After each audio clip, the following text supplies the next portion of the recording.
applying to keep citizens safe. But now that you mention DRC, for example, our soldiers have returned back home. Yes. And we are proud of the job that they have been able to do in DRC. Yes. As a man who's been sitting in the Council of Ministers, has been deliberating over the DRC situation. Yes. What really happened? DRC joined the East Africa community late last year when President Uhuru Kenyatta, our former president, was the chair of EAC.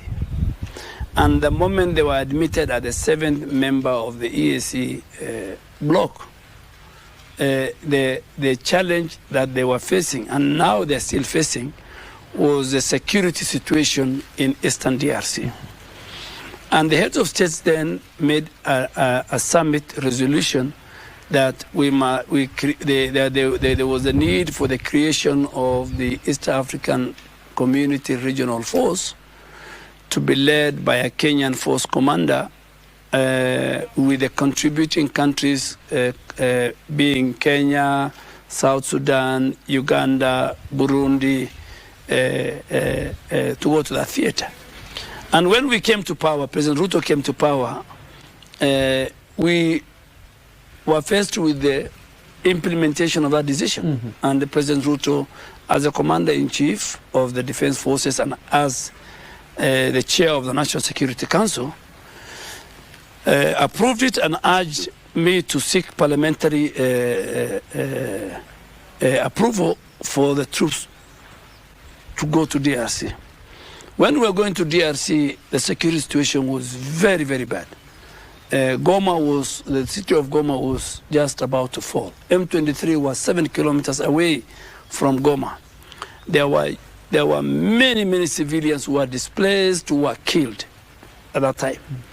So we went there, the decision that was made, we went there, we produced a force commander, and we took 2 battalions. 1 year down the line, we were given 6-month mandate by the summit of EAC. There was an extension by 3 months. There was another extension by another 3 months. So in total, we did 1 year. What have we achieved? Number one, we have secured Goma. The city of Goma is very important to regional trade and regional integration. The whole the economy of Eastern Congo depends on the port of Mombasa. There are many Kenyan businesses in that part of Congo. So we had also, as a country, we had an economic interest, apart from the regional interest, because Kenya is an anchor state. So we secured Goma. We secured the lives of the citizens. I mean, we had over 20 forward operating bases. So we brought security, the armed groups, over 100 armed groups, including M23, were not, the killing stopped. We opened up the main supply routes to Goma and to all the other towns. We secured and protected the displaced people in IDPs. If you go to Goma, you'll find, even in the city, there are many IDPs. And above all, very important, we implemented the summit decision to M23 to vacate certain locations and hand over to the aircraft contingent, which they did. So now that the mandate was expiring on the 8th of December, when we went for the renewal in Arusha, heads of state summit, the government of DRC brought a motion and said that we don't want to extend it.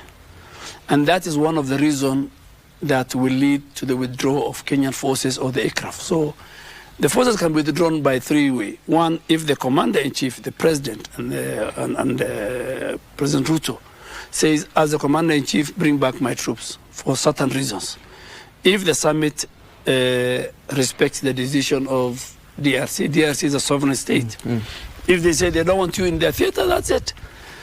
So we're happy. We have done 5 issues. I have told you good things. The international community is with us, and the East African community. We are now, the last batch of 160 men are back today.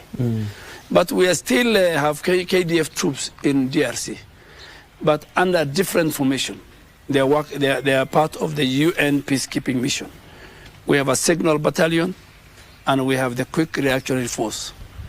In Kisangani, we have a bilateral relationship with DRC where we are training their troops. So we still have KDF forces in DRC, but the ones serving under aircraft, we have exited. Was there a disconnect, Waziri, in terms of understanding of a mandate? Because and I had the privilege